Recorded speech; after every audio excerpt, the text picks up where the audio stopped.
I got my bachelor's in cybersecurity from WGU. I got several certifications.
Online banking and mobile app, it's easier than ever to make a deposit from the dining room, pay bills from the patio, or get alerts in the loft.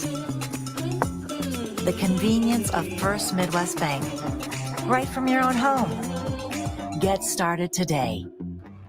First Midwest Bank, momentum for life.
Secondary income. Our investments are designed to generate passive income to fuel your life today. Welcome to the next generation of investing.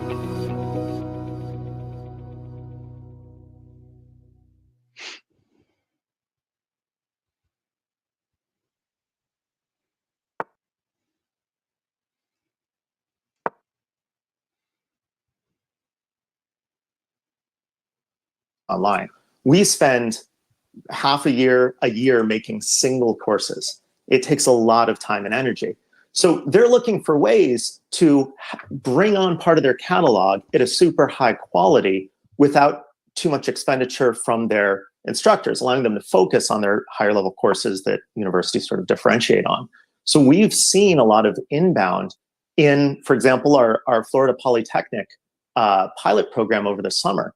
They wanted to offer a calculus course. They analyzed ours, determined that it would be, worthy of credit there at Florida. And they found that students actually performed better than the national average in the calculus course. And in fact, better than the in-person courses. Hey, Aaron, it's Brian Chung here. So something that a lot of students have had, concerns about with online instruction, it's not unique to Outlier, it's just broadly a concern with this COVID era, is interaction with instructors, and not just in terms of grading, right? Because especially with a course like psychology, for example, the amount of interaction might be different than, say, with kind of a mathematical course like calculus. But how is Outlier trying to address that interaction that people tend to get used to inside the classrooms? How are they getting that digitally? What's maybe unique also about Outlier relative to other online courses in getting that type of interaction?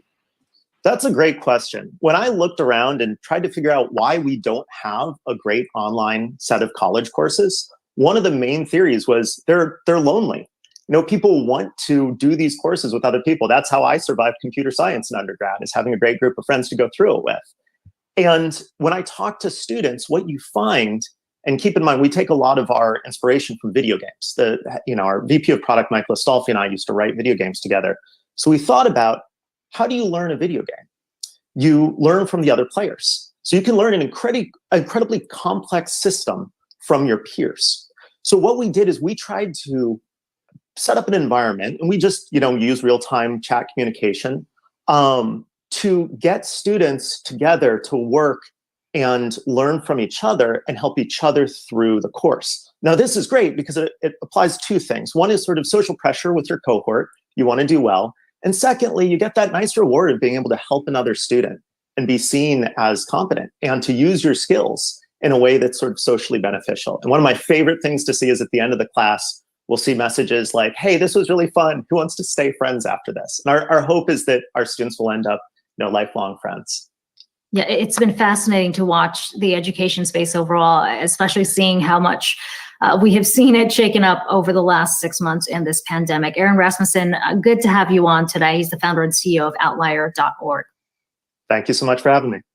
Let's shift our attention back to Washington. We've been talking so much about the president's tax revelations. We haven't really talked so much about the Supreme Court nomination and the nomination of Amy Coney Barrett coming out over the weekend. Rick, I know you've been watching that closely. I mean, it seems like this is on a real fast track with just 2 Republican senators saying they would vote against it. What should we be looking for in this debate leading up to the election? Because as of now, Republicans have the votes to push this through. Probably. I think Amy Coney Barrett's confirmation as a Supreme Court justice is a done deal. And I think it could even be anticlimactic based on what we've been expecting in terms of the Supreme Court as an issue in the election. I see it as quite probable that she is confirmed as of Election Day, and we're back to 9 justices. So, and the election takes place as we expect. Like, we should remember that she's already been through a confirmation hearing for the appeals court. So any controversy in her background that was going to come out probably would have come out then. Now, of course, Supreme Court justices get more scrutiny, but she's been a pretty high profile person for a long time. And I just don't think we're likely to hear anything that would disqualify her at this point. So you can get to the theatrics of how the Democrats on the committee, when they have these hearings, how they're going to handle her. I think they're probably going to be respectful and try to stick to the substance, because it's just bad optics to be seen attacking a woman who's the mother of 7 kids. So I think she's probably going to sail through, even as uncomfortable as this makes Democrats. And to Rick's point, I think that if anything, a lot of Democrats will probably try to avoid the minefield that could be the political implications of attacking this particular candidate. It does seem to be the case based off of our conversation at the top of this show with Lee talking about the idea that a lot of these Catholic voters are swing voters and actually could be the populace that Biden stands to lose with a lot of support there. So if they do try to get baited into that conversation during these confirmation hearings, that could end up hurting the Democrats. I do think that we still have to acknowledge that this is a remarkably fast process if they do manage to get this confirmation done before the election. The average amount of time, according to the Congressional Research Service, from the point of nomination to full confirmation of the Supreme Court justice is about 67 days. That's over 2 months. Obviously, with the official nomination being done just this Saturday, that 2-month timeline would take us past the election. So it will be quite ambitious, but again, it does remain to be seen how the election could change that calculation. Rick, 2 questions on this. How do you think this sways the election? Does it at all? And also, what about this notion that we keep hearing about packing the court? I mean, is that a real, of course, this all depends on the election results. Is that a realistic possibility? Well, first question first. I think this could actually benefit Democrats and Joe Biden a little bit, especially if the confirmation is done by Election Day. So we know that some conservatives, they do vote on Supreme Court issues. But if you now have a 6-3 conservative majority on the court, you're a little less motivated to vote for Trump so that he gets to appoint the next justice. And you're maybe a little more motivated if you're a Democrat who is uncomfortable with that to vote for Biden in the hope that he gets to nominate the next person. And then that this gets to your second question about expanding the court or packing the court. I like to say I'm not a lawyer or a legal expert, but this is just a matter of legislation. It's not in the Constitution that the Supreme Court has to consist of 9 justices. It has consisted of different numbers before. And Democrats, yes, they could expand it to 11 or 13 justices. I think that's a lot harder to do than you might think, because even if the Democrats had a small majority in the Senate, which is the best they can hope for, I think there probably would be at least some Democrats very uncomfortable about doing that. But if you take it down the road a few years and we do have rulings on things like Roe v. Wade and on things like the Affordable Care Act, where the court seems to be going against what might be like majority public opinion, that narrative could change. So I don't think it's likely in the near term, but maybe farther out. Yeah, it'll be interesting to watch that. Thanks so much for that. We're off for another break, but coming up, we're going to continue that discussion about the president's taxes. Rick's going to bring us a study that points to what the public thinks about rich people paying taxes, also measuring progress in that effort to close the wealth gap. Brian will give us the results of a new Fed survey that is out after the break.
These days, your online life is more complex than ever. But the more connected and sophisticated your devices become, the easier it is for chaos to come in and make a big mess. But what if there were a way to avoid this? Introducing Protect by Yahoo, a bundle of top security and support products. From virus protection to password storing to 24/7 tech and account support designed to keep you safe and supported so you can get back to what matters. Protect by Yahoo. We've got you covered. Morning. What are you doing? We're delivering live market coverage and offering expert analysis completely free. That's great. But why are you in my kitchen? I love what you've done with the place. Stream free anywhere. The Riveras are into family. They follow Bill Nye and both the Yankees and Mets. Split household.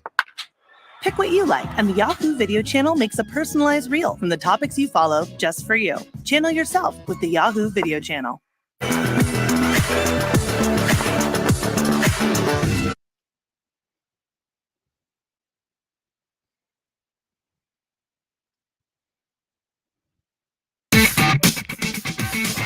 It is time for Word on the Street. Rick Newman up first with more talk of taxes. Rick. Well, we got this revelation over the weekend that Trump pays almost no taxes in some year. And the question is, do people care? So I'm looking at a couple surveys here. This is one from Nationscape, which is done in conjunction with UCLA. It's a big survey. They found earlier this year that only 45% of people think they favor raising taxes on people with incomes over $250,000. You wouldn't be surprised to hear it's more Democrats than Republicans feel that way. But in another poll earlier this year, Reuters Ipsos poll, they were asking about a wealth tax, and 64% of people in that survey said they agree that the rich should contribute an extra share of their wealth each year to support public programs. So my sort of reading on that is when you ask people, should taxes go higher for families with $250,000 in income? I think that is a relatively low threshold. If you raise that to $1 million, I think you get a lot more people saying, yes, they should pay more taxes. And Trump, we think his income is well over $1 million.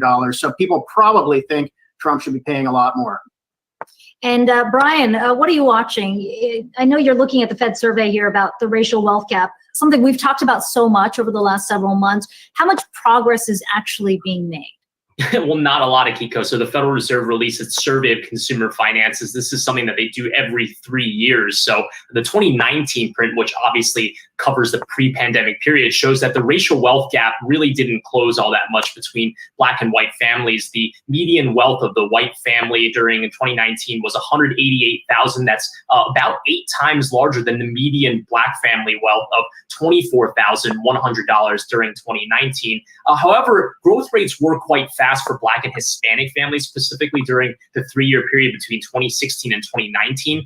33% for Black families, 65% for Hispanic families. That's far faster than white families at just 3% during that 2016 to 2019 period. So yes, it was true that Black and Hispanic families benefited from that tight labor market before the pandemic, but they started from such a low level that those growth rates still didn't meaningfully close the gap between white and Black Hispanic median wealth. So definitely something worth watching, especially with this pandemic likely to exacerbate that even further. Yeah, it's going to be interesting to see how the progress moves forward, just given how public the conversation has become. A lot of companies coming forward and saying that they will be more aggressive in trying to hire and diversify their workforce, but we'll see if that makes any difference, especially as we look to continue that progress on the racial wealth gap. Thanks so much for that, Brian Chung.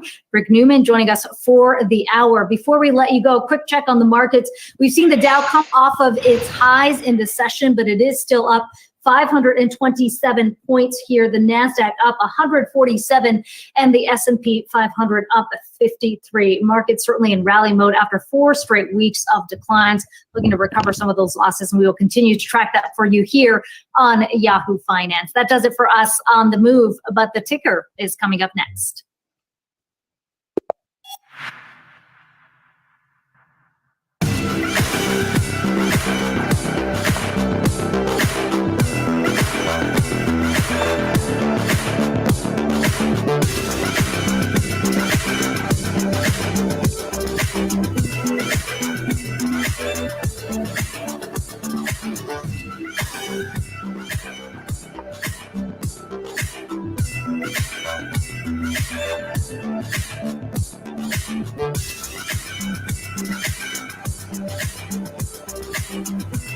Anything your wild child does, Pampers Cruisers 360 Fit can too. With a stretchy waistband and adaptive 360 Fit, so they can move the way they were born to. Pampers Cruisers 360 Fit. Connor loves the planet. He follows Tesla stock, Willie Nelson, and the Philadelphia Eagles. They put 2,500 solar panels in their stadium. Pick what you like, and the Yahoo Video channel makes a personalized reel from the topics you follow just for you. Channel yourself with the Yahoo Video channel. We've been broadcasting from our homes here at Yahoo Finances. We do our part to try to have social distancing and also try to flatten that curve. If you speak with any expert in economics, in finance, and they will all agree that we don't know what to expect. It's time for us to start to reopen our economy, to start to reopen America, and we protect ourselves by protecting others around us. Nothing will stop us from doing what we love to do.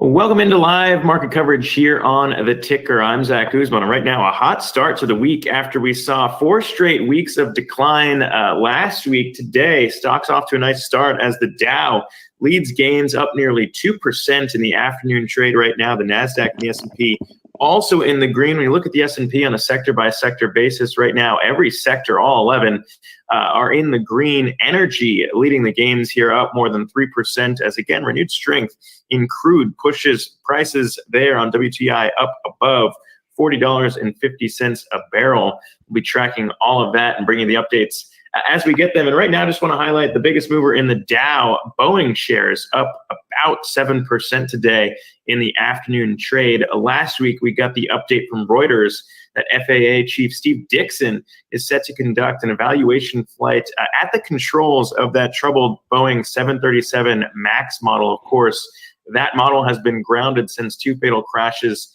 grounded it, and we've been waiting for the update and the clearance here from the FAA, but big moves to report there in Boeing shares as we await that flight test and potentially the return to the air for Boeing 737 MAX. We'll keep you up to date on that. Keep in mind, roughly a week ago, we saw the stock added to Goldman Sachs's conviction buy list, and shares have risen considerably since that happened.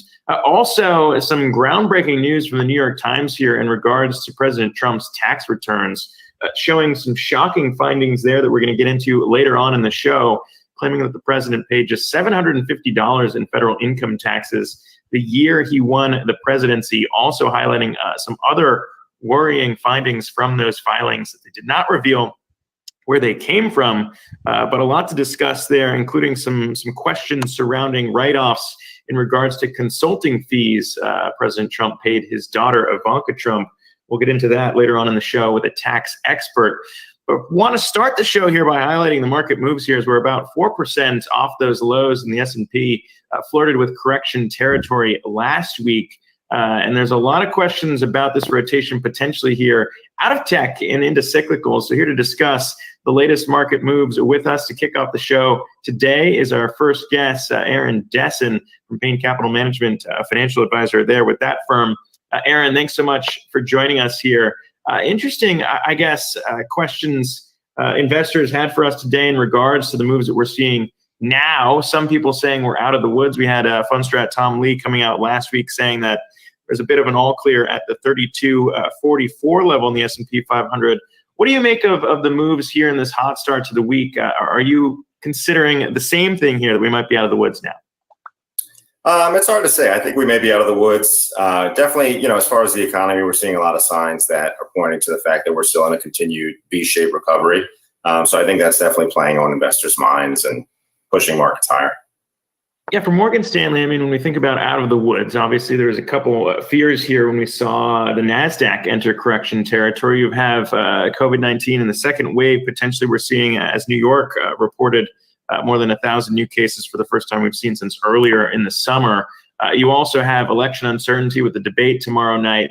I mean, when you put all these things together and you think about how far we fell, how quickly we fell here, at least in the NASDAQ, what do you make of where we go from here, looking past some of those uncertainties, certainly once we get past the election here. You have Morgan Stanley saying that we could return to where we were before this correction hit if you get past some of those question marks. So when we talk about positioning, if that were to be true, what are you looking at in terms of how investors should be reweighting before maybe the election, and then where we could go after it? Well, I think that, one of the areas that we're looking right now is anywhere that we can get yield and better valuations. So if you talk about the run up in big tech that we've seen and in growth so far this year, a good place to look would be things like international emerging markets, or even value plays like cyclicals in the US. Just as an example, if you took the S&P and break it down between growth and value, the large cap value sector is paying about 4 times in dividends what you're getting from the growth sector. And then if you look at valuations, large cap growth in the US is trading at 35 times earnings versus value, which is trading at about 18. So I think there are definitely a lot of buys there. And like you said, maybe a rotation that's going to start happening. And the other one that Morgan Stanley pointed out, and I understand that those are kind of where you're looking there in the cyclicals, one particular sector that we've seen and moving higher today, I should point out, financials as well. If you scrap out energy, which is today's biggest gainer, financials would come in right behind them. But they flag that sector as a potential place to rotate into here. Just in terms of the quickness too in this rotation, we're comparing it back to what we saw during the great financial crisis and how quickly some of these stocks that had been beaten down recovered. Obviously, the sell-off that we had earlier in the year was the quickest we saw ever in the history of the stock market. So, when you think about the rotation happening now and how quickly it could accelerate, what do you think about the financial sector and the potential opportunity that presents there? I think the financial sector is tricky. I think if you're looking at big banks that also have trading platforms, there's a lot to benefit from there. But with the Fed, insisting that they're not even thinking about raising rates until 2023, that's really going to squeeze these net asset margins for some of these big banks. So that's definitely something I think to be wary of moving forward. You certainly want to collect on some of the dividends that these companies are paying, but I would be wary of financials moving forward until we maybe start to see some inflation or an uptick in rates.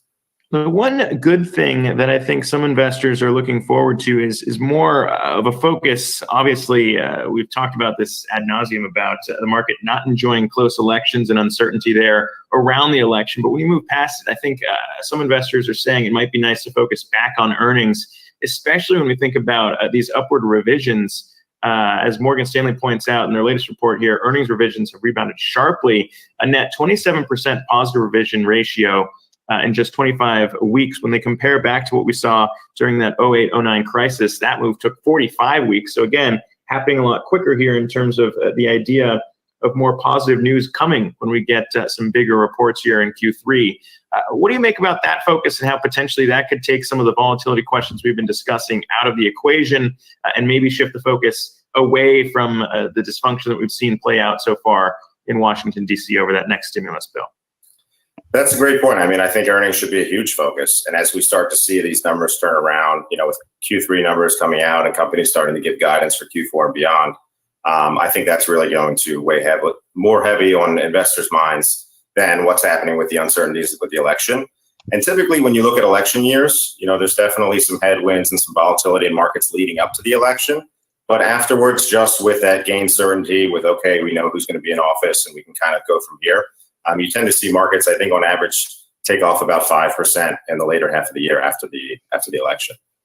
Yeah, I just want to wrap up too with where we started here, because obviously it's hard, and I never like putting guests in this position when we think about calling short-term moves here. But when we think about what Morgan Stanley is saying in terms of there could be potentially a little bit more chop before we move past maybe the idea of the election volatility here, and what we heard from Tom Lee, who will be on the show tomorrow, by the way, calling that all clear at, again, about 32.44 here.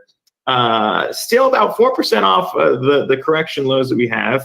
I'd be curious to get your take maybe on where we go from here, regardless of if we get this big question answered in the next couple of weeks, because some people are more optimistic that we could get that stimulus bill here. I'm not still necessarily in that camp, but when it comes to the question of pricing that in, I think because we have had pessimistic updates from Washington, D.C., I would imagine more investors have foregone that being something that we could get here before the election. What's your take on maybe how the market might be looking at that as Republicans and Democrats still remain quite a bit apart? Yeah, I think a lot of that negativity is priced in. I don't think anyone's really expecting anything to get done before the election. So certainly any upside, regarding a fiscal stimulus package or anything related to progress made on the virus, I think is really going to send markets higher. It's obviously, it's impossible to tell what's going to happen in the short term. I think there's definitely going to be some chop leading up to the election. But any big news on things that investors are kind of writing off until the election that's surprising to the upside, I think would really be a jolt for markets to the upside. Yeah, and regardless, realistically, as we've seen it play out, hitting pretty much everybody across the board, but relative upside, as you note, potentially there in value over growth. But Aaron Dessin, appreciate you taking the time. Payne Capital Management Financial Advisor. Thanks again. Thanks for having me. Shifting over to more micro approach here. We talked about Q3 being important for the market, but what's happening at some of these companies that have been churning on all cylinders? One of those we've profiled so far here in 2020 is Co-Diagnostics, the diagnostic and testing company tied closely to what we've seen here play out in this pandemic. The stock is up more than 1,400% in 2020, though I should note it's off about 50% from its all-time high set in August after its second quarter results came in a bit weaker than the sky-high expectations were built in here for the testing company. We've had them on the show before. Wrapping up Q3, heading into Q4, the company is looking to play a key role in testing diagnostics tied to what some experts in the medical community have pointed out could be a twin-demic, with both flu cases and COVID-19 cases hitting at the same time. And for its part, the company is rolling out a so-called ABC test that allows labs to test for influenza A, B, and COVID-19 all in one. And here to discuss that with us is the CEO of Co-Diagnostics, Dwight Egan, joins us once again. And Dwight, it's good to be chatting with you again here. I mean, when we talk about that ABC test, explain it to me and talk about how important that could be when we think about doctors having to grapple with both of these things at the same time. Well, Zach, all over the country, we have schools that are opening and then closing again and opening again, and kind of part-time opening, all of this ricocheting back and forth as they try to get a hold on what's going on with the COVID-19 virus.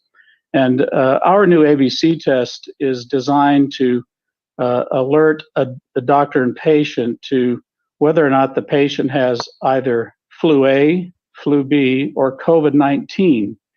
As you say, some have called this a twin-demic. I like to refer to it as the tale of two viruses. The flu is a lot more deleterious to a child, for example, whereas COVID is more harmful to an adult, and especially to seniors. So this new test that we have created is one that in one simple multiplex test differentiates between whether somebody has the flu, A, B, or COVID-19. Indeed, it will also tell them whether they're infected with both of those or all three of them at the same time. It's a very powerful test, Zach. It has 14 primers in it that cover about 41,000 genomic sequences for flu A, about 12,000 for flu B, and 2 COVID markers. So it really packs a wallop. And you've given investors the update that you expect that test to roll out the first week of October here. So right on the verge of rolling that out. But when we think about from a business perspective, why it's so important, we've obviously discussed on this show a lot of the testing capabilities being tested here in the U.S. themselves when we think about how stressed some of these labs are. So from a business perspective, talk to me about why it's so important to combine maybe these tests into one versus having your COVID-19 test and your flu test separate, and what that might do here to alleviate some of the stresses being placed on our healthcare system. Well, of course, a multiplex test allows them to get all the results in one. It's a 3-in-1 test. It's really the test of the hour, but of course it also has long-term durability because the flu's been with us for a long, long time. And we like to look at Dr. Michael Osterholm's predictions about what's going on in the country, and he's indicated that we'll be dealing with COVID-19 forever. Actually, he has said till the end of time. And so you have a situation where even though we're very used to the flu in the United States. And last year we had coverage of about 45% of adults in terms of the vaccination and about 63% of the children in the country. But it gave us protection to 40 to 60% of the population overall. But even with all of that protection from vaccine, we still had up to 56 million cases of flu last year in the United States alone. And on top of that, we've got about 1 billion cases by some experts' estimates of the cold coming upon us. So you have 100 million cases of flu-like symptoms that are going to be descending on the United States, where we have to be able to differentiate between one or the other, because you have very similar symptoms between the cold, the flu, and COVID-19, but very drastic differences in how they might turn out in terms of what happens to a patient. And as I noted, I mean, your stock's been closely watched, and it's enjoyed, as I said, still a 1,400%, more than 1,400% rally here in 2020. We've talked about, I mean, you were on the show back before this was a problem here in the US, and a lot of people were focused just on what was happening in China when the pandemic first hit here. But I mean, your revenues have exploded this year. In Q1, you guys reported $1.5 million of revenue. In Q2 is more than 24 million in the second quarter. One question I would have, though, because you have gross margin of about 70% in your Logic Smart COVID-19 tests, I guess there would be a question of cannibalizing some of that revenue when you think about introducing this ABC test, and how big of a question there will be around, do I have COVID-19? Is this the flu? Once you get past Q4 here. So what does that equation look like, and how does it maybe tie into not seeing cannibalization, because we know that this is a growing problem, not just here in the US, but around the globe? Well, Zach, we really don't have a problem with our participating laboratories, which are now present in 50 different countries and more than half of the United States. We really don't have a problem with them traversing from the use of the COVID-19 test to the flu A, B, and C test.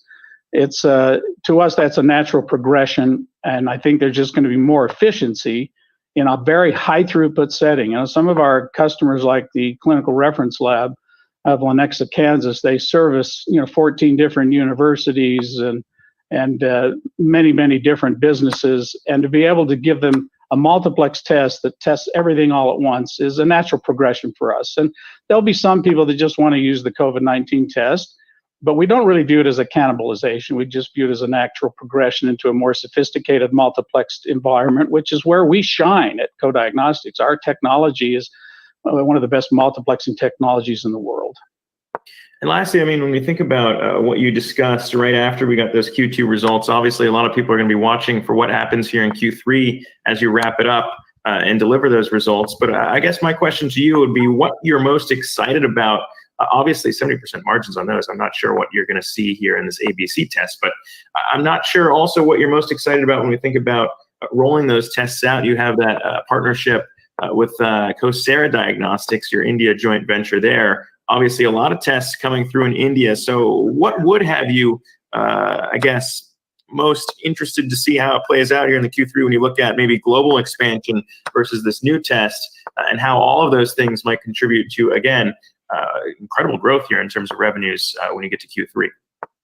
Indeed, it's been very gratifying to see the kind of growth that we've experienced both in the second quarter and the third. And, when we opened a plant in India a little over a year ago, we had no idea that COVID would descend on us. And at the end of the day, we would have a plant in both the United States and India, the number one and number two markets for COVID-19 in terms of numbers of cases. So we expect